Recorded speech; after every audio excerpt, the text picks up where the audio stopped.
So hello and welcome to Gumedes Coins and Banknotes, and today we are reviewing a $20 note from 1985 to 1989. So how do I know what actual date this banknote was issued? It has no date on it. It just has serial numbers and letters, and it has two signatures. So that's how we can check the actual date of the banknote, because these serial numbers will give an indication of the time period in which it was issued in, and also the letters of the actual banknote. So if you get any catalog, you can get them online. You can get a Renix catalog. I recommend it. It will show you, okay, this is the good catalog. It'll show you 1985, and then on the other side we have 1989, so that's the first year of the next signature. So 1985 to 89, and it gives prices, but we're not worried about them.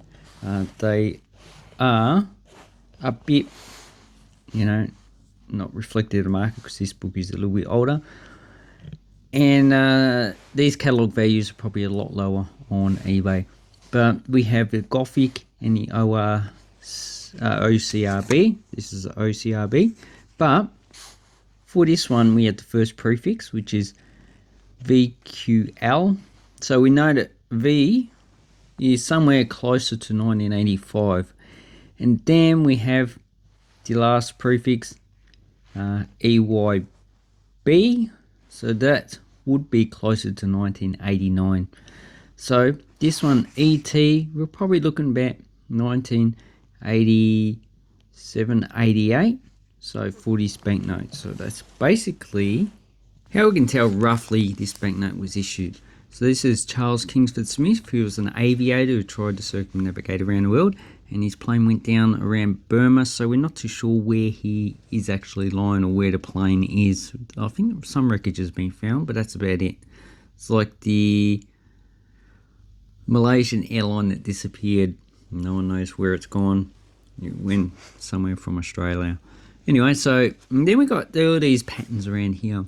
I believe I don't know what they are, but they're more likely something to do with air currents, or what I'm thinking is you put a can of paint, and what you do is you put it to one side and then you let it go, and it will make a pattern as it slowly loses energy, but you got paint dripping out of it. And I can't remember what those are called. So that's basically what that is. I have not anyone actually identified it. So actually the two signatures, we have Johnson and Fraser, and you can also find those in the catalogue.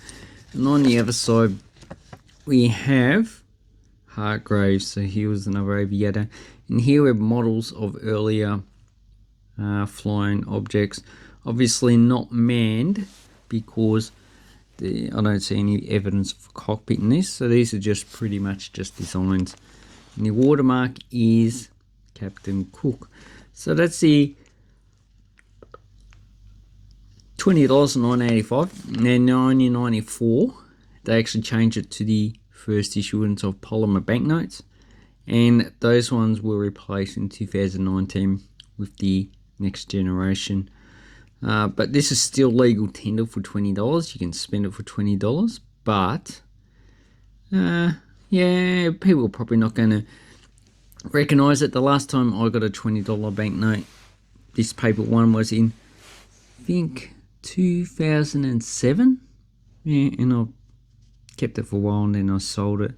So this is actually quite a nice banknote. Let's have a look how much they are. This one's in very fine grade. It wouldn't grade any higher than that.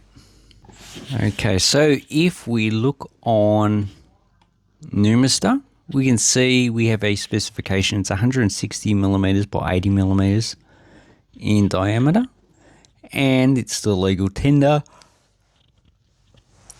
If it's demonetized, they say so down there. So if we have a look at something else, so his Mongolian coins, which I'm going to do a video on.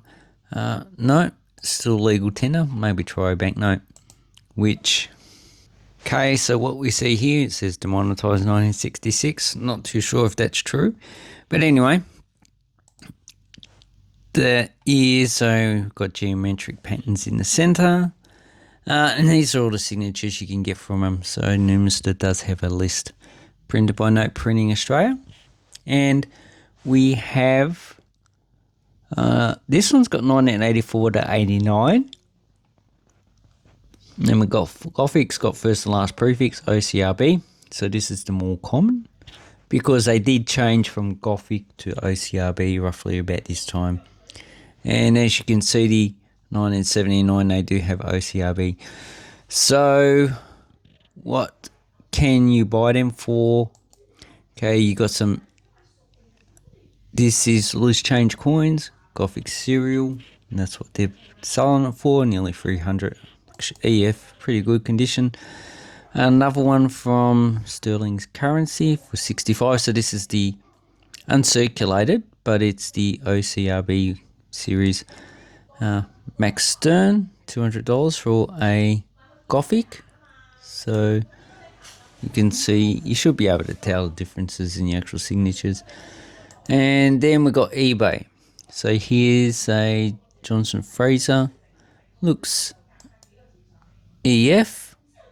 There's a fold there, but it's pretty crisp and sold for $50. Yeah, this one's VF, but no, also sold for $50 roughly. That's weird. This one is probably in pretty good condition. I like to turn over the other side. Yeah, that's probably almost uncirculated. It says uncirculated. It's sold for $37, so that's a bit disappointing, that one. And then we have a set of 8 sold for, okay, $480, so that's roughly $50-$60 each. So even consecutives don't really get a bigger markup, which is really disappointing. Another one, general prefix, OCRB. This looks pretty uncirculated. They just said fine, but $28. If that's the way it is, that's the way it is. $40 for an uncirculated, and another one, $50 for this. Really, I would just say that that's face value. Not really worth buying that, so just be careful what you buy. So that's what you can expect to pay for one of these banknotes. They're actually quite nice and big.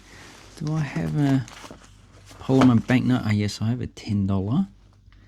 So we can check the size. And this is the actual size. So now the polymer $20 roughly comes about here. So obviously introduce, I've got a polymer banknote. So this is the one that replaced in 1994. This is a 2008 issue though. You can still, I've spent these a few times this year. I spent one last week. One of these ones in pretty poor condition. I don't really keep low grade ones. But anyway, that's the one that replaced this paper banknote in 1994.